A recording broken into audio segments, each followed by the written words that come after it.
Perkenalkan, nama saya Imar Beneo dari kelas A semester 2. Di sini saya akan menjelaskan tentang konsep dasar belajar. Bagian yang pertama, pengertian belajar. Belajar merupakan suatu proses perubahan tingkah laku sebagai hasil interaksi individu dengan lingkungannya dalam memenuhi kebutuhan hidupnya. Menurut Sandrock dan Yusen pada tahun 1994, mendefinisikan belajar sebagai perubahan yang relatif bersifat permanen karena adanya pengalaman. Bagian yang kedua, ciri-ciri perilaku belajar. Yang dikategorikan sebagai perilaku belajar memiliki ciri-ciri sebagai berikut.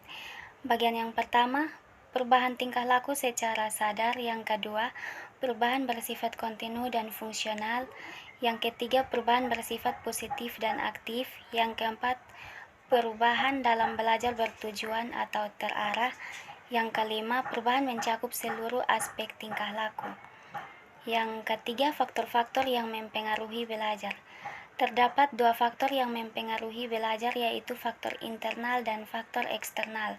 Faktor internal adalah faktor yang ada di dalam diri individu yang sedang belajar, sedangkan faktor eksternal adalah faktor yang di luar individu. Faktor internal meliputi faktor jasmani dan faktor psikologis, dan faktor eksternal yang berpengaruh dalam belajar meliputi faktor keluarga, faktor sekolah, dan faktor-faktor masyarakat. Bagian yang keempat atau yang terakhir, motivasi belajar memegang peran yang sangat penting dalam pencapaian prestasi belajar.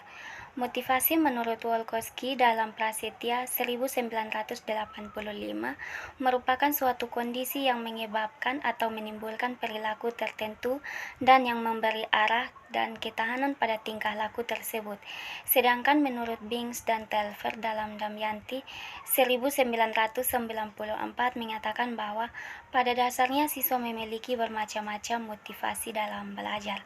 Macam-macam motivasi tersebut adalah motivasi instrumental, berarti bahwa siswa belajar karena didorong olehnya hadiah atau menghindari hukuman. Bagian yang kedua, motivasi sosial, berarti bahwa siswa belajar untuk penyelenggaraan tugas. Dalam hal ini keterlibatan siswa pada tugas menonjol. Yang ketiga, motivasi berprestasi, berarti bahwa siswa belajar untuk meraih prestasi atau keberhasilan yang telah ditetapkannya. Yang keempat, motivasi intrinsik, berarti bahwa siswa belajar karena keinginannya sendiri. Sekian dan terima kasih.